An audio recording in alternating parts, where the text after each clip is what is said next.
Guys welcome back. ഞാൻ റാസി. ഇന്ന് നമ്മൾ സർവീസ് ചെയ്തിട്ടുള്ളതെന്ന് പറഞ്ഞു കഴിഞ്ഞാൽ ഒരു സാൻഡ്രോ ജിപ്പാണ്. ഇത് ഏകദേശം 23 വർഷം പഴക്കമുള്ള വണ്ടിയാണ്. സിംഗിൾ ഓണർ വണ്ടിയാണ്. ഇതിൻ്റെ ഓണർ ആദ്യമായിട്ട് മേടിച്ച വണ്ടിയാണ്. അദ്ദേഹം ഇത്രയും കാലം ഉപയോഗിച്ചു പോകുന്നു. ഇതുവരെ ഒരു കുഴപ്പമുണ്ടായിരുന്നില്ല. ബ്രേക്ക് ഡൗണോ കാര്യങ്ങളോ ഓവർ ഹീറ്റിങ്ങോ അങ്ങനത്തെ പ്രശ്നങ്ങളോ ഒന്നും ഉണ്ടായിരുന്നില്ല. ഈയിടെ അടുത്തായിട്ടാണ് ഇദ്ദേഹത്തിന് ചെറിയൊരു ഓവർ ഹീറ്റിംഗ് ഫീൽ ചെയ്ത് തുടങ്ങിയത്. അതായത് ഒരു ഹോസ് ബ്ലാസ്റ്റ് ആയി പൊട്ടിപ്പോയി. പിന്നെ മാത്രമല്ല ചെറിയ രീതിയിലുള്ള പുറത്തേക്ക് തിളച്ചു പൊന്താനൊക്കെ തുടങ്ങി വെള്ളം. അങ്ങനെ നമ്മളെ ഗ്യാരേജിലേക്ക് വന്നു. നമ്മൾ ഈ ഒരു വണ്ടിക്ക് കൊടുത്ത ട്രീറ്റ്മെൻ്റ് ആണ് ഗൈസ് ഇന്ന് ഞാൻ നിങ്ങളെ കാണിക്കാൻ വേണ്ടി പോകുന്നത്. റാസിസ് ഗ്യാരേജിൻ്റെ പുതിയൊരു വീഡിയോയിലേക്ക് എല്ലാവർക്കും സ്വാഗതം. ഇതുവരെ നിങ്ങൾ നമ്മുടെ ചാനൽ സബ്സ്ക്രൈബ് ചെയ്തില്ലെങ്കിൽ ചാനൽ സബ്സ്ക്രൈബ് ചെയ്യുക, അടുത്തുള്ള ബെല്ലൈക്കൻ ക്ലിക്ക് ചെയ്യുക, നിങ്ങളുടെ ഫ്രണ്ട്സിനും കൂടെ ഷെയർ ചെയ്ത് കൊടുക്കുക. അപ്പോൾ നമുക്ക് സ്ട്രെയിറ്റ് വീഡിയോയിലേക്ക് പോകും. അപ്പോൾ ഗൈസ് ഈ കാറിൻ്റെ സ്റ്റോറി തുടങ്ങാൻ വേണ്ടി പോകാട്ടോ. ഓക്കെ, അപ്പം ഈ ഒരു വണ്ടിയെ ബാധിച്ച അസുഖം എന്ന് പറഞ്ഞു കഴിഞ്ഞാൽ ഓവർ ഹീറ്റിംഗ് ആയിരുന്നു. നിങ്ങൾക്ക് എല്ലാവർക്കും അറിയാവുന്ന കാര്യമാണ്. നമ്മൾ ഈ റേഡിയേറ്ററിൽ കൂളൻ്റ് യൂസ് ചെയ്യുന്നതിൻ്റെ ആ ഒരു ഉപയോഗം, അതിൻ്റെ വണ്ടിക്ക് കിട്ടുന്ന ഗുണം എത്രത്തോളം ഉണ്ടെന്ന് ചോദിച്ചു കഴിഞ്ഞാൽ ഒരുപാട് വലിയ ഗുണമാണ്. കാരണം ഫസ്റ്റ് ഈ കൂളൻ്റ് എന്ന് പറഞ്ഞാൽ നിങ്ങളുടെ എഞ്ചിൻ അതൊരിക്കലും ഡാമേജ് ചെയ്യില്ല. ഒരു രീതിയിലുള്ള ഡാമേജുകളും എഞ്ചിൻ്റെ ഇൻസൈഡിലും ഇല്ല. സ്കെയിലിങ്, കൊറോഷൻ ഇങ്ങനെയുള്ള കാര്യങ്ങളൊന്നും തന്നെ കൂളൻ്റ് യൂസ് ചെയ്താൽ വരില്ല. ഈ ഒരു വണ്ടിയിൽ ഉറപ്പായിട്ട് ഇത് 23 വർഷം ഓടണം തന്നെ ഉണ്ടെങ്കിൽ ഇത് കുറേ കാലം കൂളൻ്റ് തന്നെ ഫോളോ ചെയ്ത് വന്നൊരു വണ്ടിയാണ്. റീസെൻ്റ്ലി എപ്പോഴോ മാറി വെള്ളമോ കാര്യങ്ങളോ ഒക്കെ ആഡ് ആയി പോയതാണ്. ഓക്കെ ഗേസ്, എനിവേ അപ്പോൾ നമ്മൾ ഈ ഒരു വണ്ടിക്ക് കൊടുക്കുന്ന ട്രീറ്റ്മെൻറ്റ് കേസ് ഞാൻ നിങ്ങളോട് പറയാൻ വേണ്ടി പോവാണ്. അപ്പം നമ്മൾ ആദ്യം ഈ ഒരു വണ്ടി നമ്മുടെ ഗ്യാരേജിൽ വന്ന സമയത്ത് നമ്മൾ ഇതിൻ്റെ AC ചെക്ക് ചെയ്തു. അതായത് 23 വർഷം പഴക്കമുള്ള വണ്ടി, നിങ്ങൾക്കറിയാം ആ ഒരു വണ്ടിക്ക് എത്രത്തോളം റീസെയിൽ വാല്യൂ ഉണ്ടാവും എന്നുള്ളത്. ഇതിൻ്റെ ഓണർ ഇപ്പോൾ ഇത് യൂസ് ചെയ്യുന്നതെന്ന് പറഞ്ഞു കഴിഞ്ഞാൽ അദ്ദേഹത്തിന് സിറ്റി ഡ്രൈവ് കാര്യങ്ങൾക്ക് വേണ്ടിയിട്ടാണ്. ഓൾറെഡി വേറെ വണ്ടികളൊക്കെ അദ്ദേഹത്തിൻ്റെ കയ്യിലുണ്ട്. പക്ഷേ ഈ ഒരു വണ്ടി അദ്ദേഹത്തിന് അത്ര ഇഷ്ടമാണ്. അപ്പോൾ ഈ വണ്ടി തന്നെ വേണം അദ്ദേഹത്തിന് യൂസ് ചെയ്യാൻ. അങ്ങനെയാണ് ഗൈസ്. എനിവേ ഇതിൻ്റെ AC നമ്മൾ ചെക്ക് ചെയ്തു. അപ്പോൾ കുഴപ്പമെന്ന് പറഞ്ഞു കഴിഞ്ഞാൽ ഇതിൻ്റെ കംപ്രസർ, റേഡിയേറ്റർ ഫാൻ ഒന്നും AC ഓൺ ചെയ്യുമ്പോൾ ഓൺ ആവുന്നില്ല എന്നുള്ളതായിരുന്നു. അപ്പോൾ നമ്മളത് നോക്കിയ സമയത്ത് എന്ന് പറഞ്ഞു കഴിഞ്ഞാൽ ചെറിയ ഇലക്ട്രിക്കൽ ഫാൾട്സ് കാര്യങ്ങളൊക്കെ ഉണ്ടായിരുന്നു. നമ്മൾ ക്ലിയർ ചെയ്തു. അപ്പം അങ്ങനെ പിന്നെ നമ്മൾ ഇതിൻ്റെ വർക്ക് സ്റ്റാർട്ട് ചെയ്തു. ആദ്യം തന്നെ നമ്മൾ ചെയ്തതെന്ന് പറഞ്ഞു കഴിഞ്ഞാൽ ഇതിൻ്റെ ഹെഡ് നമ്മൾ അഴിച്ചെടുത്തു. ഹെഡ് അഴിച്ചെടുത്തിട്ട് ഹെഡ് ഗ്യാസ്കറ്റ് നമ്മൾ പ്രോപ്പറായിട്ട് ചെക്ക് ചെയ്തു. അപ്പം അങ്ങനെ നമ്മൾ ഇതിൻ്റെ നമ്മൾ ഫുൾ സിസ്റ്റമാണ് നമ്മൾ ചേഞ്ച് ചെയ്യാൻ പ്ലാൻ ഉണ്ടായിരുന്നത്. അതായത് നമ്മളെ water pump, radiator, head gasket, thermostat valve, അതുപോലെയുള്ള കൂളൻ്റ് റിലേറ്റഡ് ആയിട്ടുള്ള എല്ലാ ഭാഗങ്ങളും ഫുള്ളി നമ്മൾ റീപ്ലേസ് ചെയ്യാൻ വേണ്ടി തീരുമാനിച്ചു ഗൈസ്. അങ്ങനെ നമ്മൾ ഇതിൻ്റെ ഹെഡ് നമ്മൾ ആദ്യം തന്നെ ലേത്തിൽ കൊടുത്തു.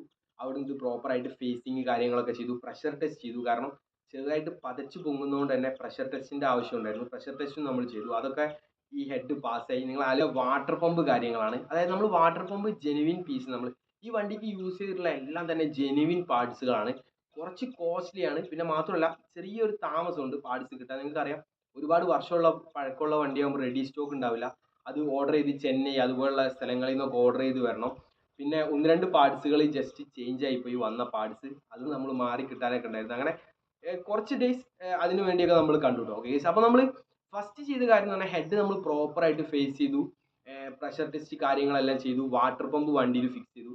അതിന് ശേഷം നമ്മൾ ഇതിൻ്റെ ബ്ലോക്കിൽ പഴയ ഹെഡ് ഗ്യാസ്കറ്റിൻ്റെ ചെറിയ രീതിയിലുള്ള ആ ഒരു പാടുകളൊക്കെ ഉണ്ടാവും ഹെഡ് ഗ്യാസ്കറ്റ് ഫിക്സ് ചെയ്ത സ്ഥലങ്ങളിലായിട്ട്. അതൊക്കെ നമ്മൾ പ്രോപ്പറായിട്ട് നമ്മൾ ഗ്യാരേജിൽ നിന്ന് നമ്മൾ സാൻഡ് പേപ്പർ, അതായത് വാട്ടർ പേപ്പർ ഉപയോഗിച്ചിട്ട് നമ്മൾ ചെയ്ത്. വാട്ടർ പേപ്പർ എന്ന് പറയുമ്പോൾ മാക്സിമം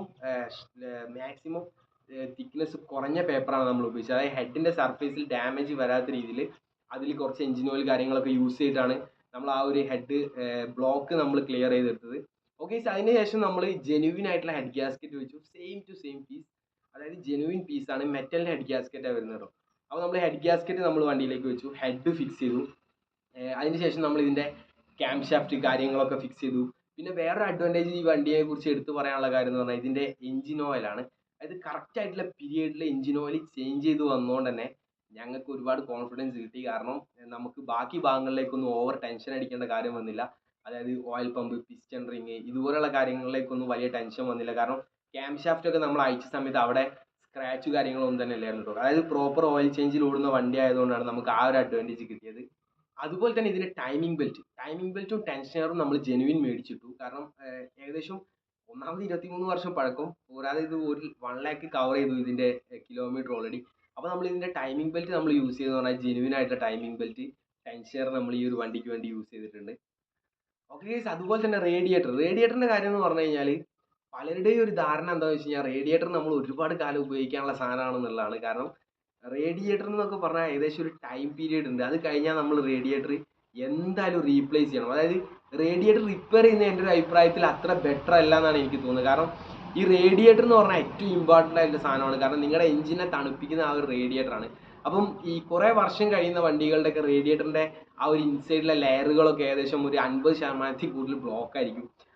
എനിക്ക് തോന്നുന്നത് എന്താ വെച്ചാൽ ഇങ്ങനെ ഒരു കംപ്ലൈൻറ്റ് ഉള്ളതുകൊണ്ട് തന്നെ മേ ബി മുമ്പാരോ ഈ വണ്ടി റിപ്പയർ ചെയ്ത ആളുകൾ ഇതിൻ്റെ തെർമോസ്റ്റാറ്റ് വാൽവ് ഊരി കളഞ്ഞിട്ടുണ്ട്. അതായത് ഈ തെർമോസ്റ്റാറ്റ് വാൽവ് ഊരി കളയുമ്പോൾ സംഭവിക്കുന്ന കാര്യം എന്ന് വെച്ചാൽ വാട്ടർ സ്ട്രെയിറ്റ് ആയിട്ട് സർക്കുലേറ്റ് ചെയ്തുകൊണ്ടിരിക്കും. അതായത് ഫാസ്റ്റ് ആയിട്ട് സർക്കുലേറ്റ് ചെയ്യുന്നതുകൊണ്ട് തന്നെ ചെറിയ രീതിയിൽ അതൊരു ഓവർ ഹീറ്റിനെ പ്രതിരോധിക്കുന്നത് തോന്നിയിട്ടായിരിക്കാം ആ വാൽവ് എടുത്ത് കളയുന്നത് കേട്ടോ. പക്ഷേ ഗൈസ് നമ്മൾ ഈ ഒരു വണ്ടിക്ക് ജെനുവിൻ ആയിട്ടുള്ള ഹുണ്ടായുടെ സ്പെസിഫൈഡ് ആയിട്ടുള്ള തെർമോസ്റ്റാറ്റ് വാൽവ് മേടിച്ച് നമ്മൾ ഫിറ്റ് ചെയ്തിട്ടുണ്ട്. കാരണം അത് ഫിറ്റ് ചെയ്യാൻ ചിലർക്ക് പേടിയായിരിക്കും. കാരണം എന്ന് വെച്ചാൽ അത് ഫിറ്റ് ചെയ്ത് കഴിയുമ്പോൾ വീക്ക് ആയിട്ടുള്ള ഹോസുകൾ, കാര്യങ്ങൾ, എൽബോ ഇതൊക്കെ ലീക്ക് വരാറുണ്ട്. ഹെഡ് ഗ്യാസ്കറ്റ് വരെ കംപ്ലൈൻറ്റ് വന്ന ചരിത്രമൊക്കെ ഉണ്ട്. പക്ഷെ നമ്മളിവിടെ യൂസ് ചെയ്തത് ജെനുവിൻ ഹെഡ് ഗ്യാസ്കറ്റ് ആണ്. ബാക്കി കാര്യങ്ങൾ എല്ലാ ഹോസുകളും എൽബോ എല്ലാം A to Z ഓക്കെ ആയതുകൊണ്ട് നമുക്ക് തെർമോസ്റ്റാറ്റ് വാൽവ് ചെയ്യാൻ വേണ്ടി വലിയ ടെൻഷൻ നമുക്ക് വന്നിട്ടില്ല. അതുപോലെ തന്നെ അതാ ഈ ഒരു വണ്ടിയുടെ വാൽ കവർ പാക്കിങ്, നമ്മുടെ വാൽ കവറിൽ വരുന്ന പാക്കിംഗ് ഉണ്ട്, അത് നമ്മൾ മാറിയിട്ട് ജെനുവിൻ പാക്കിങ് ഫിക്സ് ചെയ്തു. പാക്കിങ്ങുകളെല്ലാം തന്നെ ജെനുവിൻ ആണ്. കാരണം ഇപ്പം തന്നെ നമ്മുടെ ഈ വാട്ടർ പമ്പിൻ്റെ കേസ് എടുത്തു കഴിഞ്ഞാലും നമ്മൾ അതിന് യൂസ് ചെയ്തിരിക്കുന്നതെന്ന് പറഞ്ഞാൽ ജെനുവിൻ ആയിട്ടുള്ള പാക്കിംഗ് ആണ്. ഇതിനെന്ന് പറഞ്ഞു കഴിഞ്ഞാൽ ആഫ്റ്റർ മാർക്കറ്റിനെ അപേക്ഷിച്ചിട്ട് കുറച്ച് പൈസ കൂടുതലായിരിക്കും. പക്ഷേ നിങ്ങൾക്കറിയാം ഈ ഒരു സാൻഡ്രോഡൊക്കെ വാട്ടർ പമ്പൊക്കെ അഴിക്കുക എന്ന് പറഞ്ഞാൽ നല്ല ടാസ്ക് ഉള്ള പരിപാടിയാണ്. നമുക്ക് നമ്മുടെ കൈയിട്ട് വർക്ക് ചെയ്യാനുള്ള ഏരിയ ഒന്നും അവിടെ ഇല്ല. അപ്പോൾ നമ്മൾ ആ ഒരു ഭാഗങ്ങളിലൊക്കെ തന്നെ എല്ലാം ജെനുവിൻ പാർട്സാണ് നമ്മൾ ഫിക്സ് ചെയ്തിരിക്കുന്നത്. കാരണം ഇനി കുറേ വർഷങ്ങളിലേക്ക് ഈ പാർട്സുകളൊന്നും അഴിക്കേണ്ടി വരികയേ ചെയ്യരുത് ഗൈസ്. അപ്പം ഓൾമോസ്റ്റ് നമ്മൾ എല്ലാ കാര്യങ്ങളും ഫിക്സ് ആക്കി. റേഡിയേറ്റർ നമ്മൾ ജെനുവിൻ റേഡിയേറ്റർ നമ്മൾ ഈ ഒരു വണ്ടിക്ക് ഫിക്സ് ചെയ്തു. ഇപ്പോൾ ഈ വണ്ടിയുടെ കൂളൻ്റ് സൈഡ്, അതായത് കൂളിംഗ് സിസ്റ്റം എന്ന് പറഞ്ഞാൽ ഫുള്ളി ഫ്രഷ് ആണ്. പുതിയ റേഡിയേറ്റർ, പുതിയ ഹെഡ് ഗ്യാസ്കറ്റ്, പുതിയ വാട്ടർ പമ്പ്, അങ്ങനെ കംപ്ലീറ്റ്ലി പുതിയ thermostat valve, completely elbow, packing, ഹോസുകൾ എല്ലാം മാറി. ഞാൻ ഒരുപാട് ഹാപ്പിയായി. കാരണം കുറേ വർഷം പഴക്കമുള്ള ഒരു വണ്ടി നമ്മൾ അതിനെ തിരിച്ച് വീണ്ടും ആ ഒരു പഴയ കണ്ടീഷനിലേക്ക് ആക്കിയെടുക്കുമ്പോൾ നമുക്ക് കിട്ടുന്ന ഒരു ഫീലിങ്സ് വളരെ വലുത് തന്നെയാണ്. അതുപോലെ തന്നെ എടുത്തു പറയേണ്ട വേറൊരു കാര്യം, ഈ വണ്ടിയിൽ ഉണ്ടായിരുന്ന ജെനുവിൻ ആയിട്ടുള്ള ഓയിൽ ഫിൽറ്ററാണ്. ഇത് കമ്പനി സർവീസ് ചെയ്ത് വന്നൊരു വണ്ടിയാണെന്ന് എനിക്ക് തോന്നുന്നു. കാരണം ജെനുവിൻ ആയിട്ടുള്ള ഓയിൽ ഫിൽറ്ററാണ് നമുക്ക് വണ്ടിയിൽ നിന്ന് കിട്ടിയത്. അപ്പോൾ നമ്മൾ ഈ ഒരു വണ്ടിയിലേക്ക് ജെനുവിൻ ഓയിൽ ഫിൽറ്റർ നമ്മൾ പുതിയത് ഫിക്സ് ചെയ്തു. അതുപോലെ തന്നെ എഞ്ചിൻ ഓയിൽ നമ്മൾ മോട്ടീവുകളാണ് യൂസ് ചെയ്തത്. ഏകദേശം 3 ലിറ്ററാണ് ഇതിൻ്റെ ഓയിൽ ക്വാണ്ടിറ്റി വരുന്നത് ഗൈസ്. അതുപോലെ തന്നെ കൂളൻ്റ് നമ്മൾ ഒഴിച്ചു, വണ്ടിയിൽ പ്രോപ്പറായിട്ടുള്ള കൂളൻ്റ് ഒഴിച്ചു. ഇപ്പം ഇതിൻ്റെ റേഡിയേറ്റർ ഫാനിൻ്റെ ഇൻ്റർവെൽ എന്നൊക്കെ പറഞ്ഞാൽ കുറഞ്ഞ സമയം മാത്രമേ ഉള്ളൂ. അതായത് നമ്മൾ വണ്ടി സ്റ്റാർട്ട് ചെയ്ത് കഴിഞ്ഞാൽ തെർമോസ്റ്റാറ്റ് വാൽവ് ഓപ്പൺ ആവും. പിന്നെ കുറച്ച് സമയം കൊണ്ട് തന്നെ റേഡിയേറ്റർ ഫാൻ ഓണായി ഓഫ് ആവുന്നുണ്ട് കേട്ടോ. ഓക്കെ, അപ്പം പ്രോപ്പറായിട്ടുള്ള ഒരു മെത്തേഡിലാണ് ഇപ്പോൾ ഈ ഒരു വണ്ടി വർക്ക് ചെയ്തുകൊണ്ടിരിക്കുന്നത്. നമ്മൾ ഈ ഒരു വണ്ടി റിപ്പയർ ചെയ്ത സമയത്ത്, ഇത് പ്രോപ്പറായിട്ട് ചെയ്തെടുത്ത സമയത്ത് ഞാൻ ആദ്യം നോക്കിയതെന്ന് പറഞ്ഞാൽ ഇതിൻ്റെ AC ആയിരുന്നു. അതായത് ഞാനിപ്പോൾ മെക്കാനിക്കലി ഈ വണ്ടി ഫുൾ പെർഫെക്റ്റ് ആയിട്ട് ചെയ്ത് കൊടുത്താൽ പോലും ഇതിന് ഓണർ ആ ഒരു AC പെർഫെക്റ്റ് അല്ലെങ്കിൽ അദ്ദേഹം അത്ര ഹാപ്പി ആവണമെന്നില്ല കേട്ടോ. അപ്പോൾ ഇതിൻ്റെ AC നമ്മൾ പ്രോപ്പറായിട്ട് ട്രബിൾ ഷൂട്ട് ചെയ്തു. ഇതിൻ്റെ കംപ്ലൈൻറ്റ് എന്ന് പറഞ്ഞു കഴിഞ്ഞാൽ സിമ്പിൾ ആയിട്ടുള്ള കംപ്ലൈൻ്റ് ആണ്. ഇത് റിലേ ആയിരുന്നു കംപ്ലൈൻറ്റ് കേട്ടോ. ഓക്കെ, അപ്പോൾ നമ്മൾ ഇതിൻ്റെ റിലേ ഫുൾ ചേഞ്ച് ചെയ്തു. കാരണം ഈ കിടക്കുന്ന എല്ലാ റിലേകളും 23 വർഷം പഴക്കമുള്ള റിലേകളാണ്. ഇതുവരെ മാറിയിട്ടില്ല എന്നാണ് എൻ്റെ ഒരു കണക്കൂട്ടൽ. കാരണം നമ്മൾ ഈ ഒരു ഹുണ്ടായി ടൈപ്പ് വണ്ടികൾ, പഴയ വണ്ടികളൊക്കെ കാണുന്ന ആ ഒരു സെയിം റിലേ തന്നെയാണ് അതിൽ. അപ്പോൾ നമ്മൾ റിലേകളെല്ലാം തന്നെ ചേഞ്ച് ചെയ്തു, ഫുൾ പുതിയ റിലേ ഇട്ടു. അപ്പോൾ നമ്മൾ ഈ ഒരു വർക്ക് ചെയ്ത സമയത്ത് ഇങ്ങനെ ഒരു AC കാര്യം പ്രോപ്പറായിട്ട് കെയർ ചെയ്യാൻ തന്നെ ഉണ്ടായ കാര്യം എന്താ വെച്ച് കഴിഞ്ഞാൽ, AC ഫുള്ളായിട്ട് റീപ്ലേസ് ചെയ്യണമെന്നുണ്ടെങ്കിൽ ഏകദേശം ഒരു 10, 30, 35 രൂപ ഏകദേശം കോസ്റ്റ് വരും. 35,000 രൂപയോളം കോസ്റ്റ് വീണ്ടും നമ്മൾ കാണേണ്ടി വരും. അപ്പം ഈ ഒരു പഴക്കമുള്ള വണ്ടിയിലേക്ക് അവർ ഇത്രയും പൈസ സ്പെൻഡ് ചെയ്യുമെന്നുള്ളത് നമുക്കറിയില്ല. അപ്പോൾ അതുകൊണ്ട് തന്നെ ഇതിൻ്റെ ഓണർ ഈ ഒരു വണ്ടി ഗ്യാരേജിലേക്ക് കൊണ്ടുവന്നപ്പോൾ അദ്ദേഹത്തോട് ആദ്യം പറഞ്ഞ കാര്യം, ഫസ്റ്റ് ഇതിൻ്റെ AC പ്രോബ്ലം എന്താണെന്നുള്ളത് കണ്ടുപിടിക്കാൻ നമുക്ക് ടൈം വേണം. കാരണം ആ ഒരു AC പ്രോബ്ലം ഫൈൻഡ് ചെയ്ത് അതിൻ്റെ ഒരു സ്റ്റാറ്റസ് എന്താണെന്ന് കിട്ടിയാൽ മാത്രമേ ഉള്ളൂ നമുക്ക് ബാക്കി കാര്യങ്ങളിലേക്ക് കടക്കാൻ പറ്റുന്നുള്ളതാണ്. ഓക്കെ, സോ അതുകൊണ്ട് തന്നെ നമ്മൾ ചെയ്ത കാര്യം എന്ന് പറഞ്ഞു കഴിഞ്ഞാൽ, ഫസ്റ്റ് ഇതിൻ്റെ കംപ്രസറിലേക്കും റേഡിയേറ്റർ ഫാനിലേക്കും നമ്മൾ ഡയറക്റ്റ് പവർ കൊടുത്തിട്ട് ഇത് വർക്ക് ചെയ്യിപ്പിച്ചു. വണ്ടി സ്റ്റാർട്ട് ചെയ്ത ശേഷം ആ സമയത്ത് കംപ്രസറിന് നല്ല പമ്പിങ് ഉണ്ട്, റേഡിയേറ്റർ ഫാനും കറക്റ്റായിട്ട് വർക്ക് ആവുന്നുണ്ട് നമുക്ക് മനസ്സിലായി. അങ്ങനെയാണ് നമ്മൾ ഒരു ബാക്കി വർക്കുകളൊക്കെ ഈ കാറിൻ്റെ നമ്മൾ സ്റ്റാർട്ട് ചെയ്യുന്നത്. ഗൈസ്, അപ്പം ഇതുപോലെയുള്ള ഇൻഫോർമേറ്റീവ് ആയിട്ടുള്ള വീഡിയോസുമായിട്ട് നമ്മുടെ ചാനൽ നിങ്ങൾ സബ്സ്ക്രൈബ് ചെയ്യുക. പിന്നെ നമ്മൾ ടോപ്പ് സൈഡിൽ നമ്പർ കൊടുക്കുന്നുണ്ട്. നിങ്ങൾക്ക് എന്തെങ്കിലും എൻക്വയറീസ് കാര്യങ്ങളൊക്കെ ഉണ്ടെങ്കിൽ അതിൽ വിളിക്കാവുന്നതാണ് ഗൈസ്.